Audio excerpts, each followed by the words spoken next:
Dans les Hautes-Alpes, le plus dur, le plus éprouvant, natation, vélo, course à pied. Regardez le reportage au cœur de l'épreuve à travers en fait Cyril, le pro, et l'amateur Franck, Nicolas G, Marc de Langenhagen. C'est parti.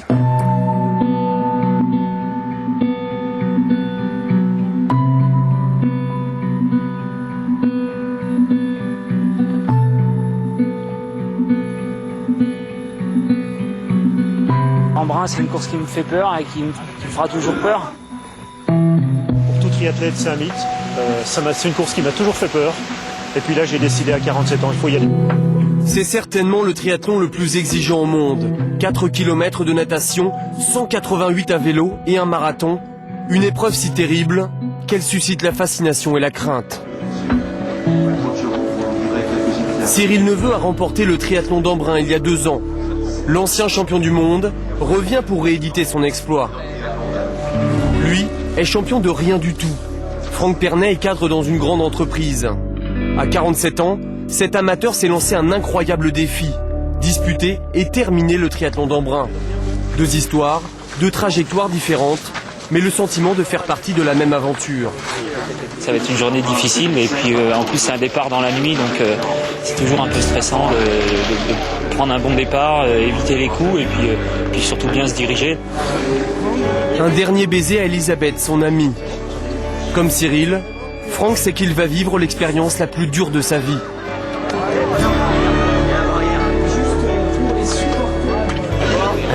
Ouais, c'est dur. C'est bien d'être là, quoi. Ça fait un peu peur.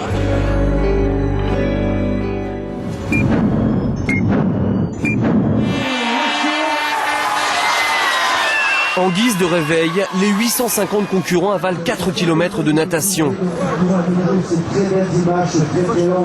Passer à travers les coups, gérer son effort dans la meute. À ce petit jeu, Cyril Neveu est le plus fort. En moins de 47 minutes, il sort en tête de l'eau. Réputé excellent cycliste, le Français distance ses rivaux dès les premiers kilomètres. Derrière, une autre course commence, plus anonyme celle-là. 188 km à vélo, 5000 mètres de dénivelé, l'équivalent d'une étape de montagne du Tour de France. Pour Franck, c'est le début de la galère.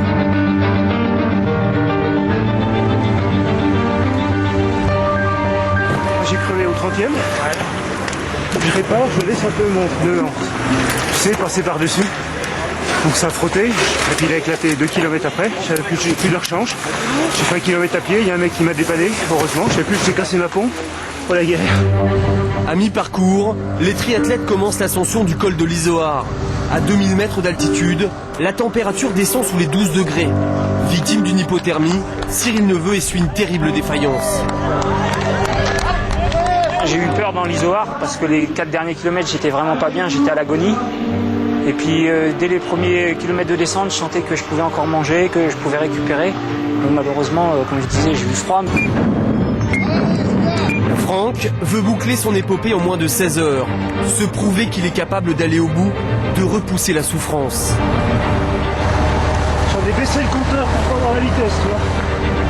Mais dans l'Izoard, Franck est cloué au sol. Oh putain. Faut positiver, hein. Allez, dans une demi-heure, au-dessus, là. Pour Franck, il reste plus de 80 km à parcourir.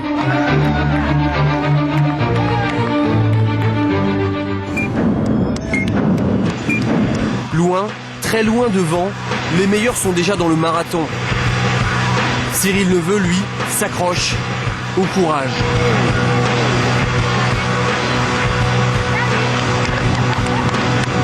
Exténué, à bout de force, il sait qu'il ne reviendra pas.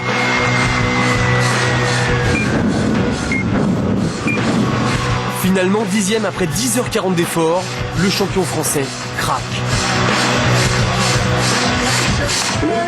Pour la grande partie des concurrents partis il y a 10 heures, le plus dur commence maintenant, avec le marathon. Tu te rends compte que tu vas courir un marathon là ? Que je vais courir un marathon? Non, franchement, je ne me rends pas compte. Parce que j'en ai jamais fait de marathon. J'ai jamais fait de marathon sec. Et mon premier marathon, ça va être aujourd'hui. Mais dans un triathlon, Franck s'efforce pourtant de garder le moral. Courir, marcher puis repartir. Il avance, coûte que coûte. allez, faut finir. La nuit tombe. Les concurrents ne s'arrêtent pas. Franck continue son long chemin de croix. Il est 21h42. Le triathlète termine enfin, plus de 5 heures après Cyril Neveu. Accueilli par l'ancien champion du monde, Franck craque à son tour. Après 6 mois de sacrifice, il vient de relever son plus beau défi.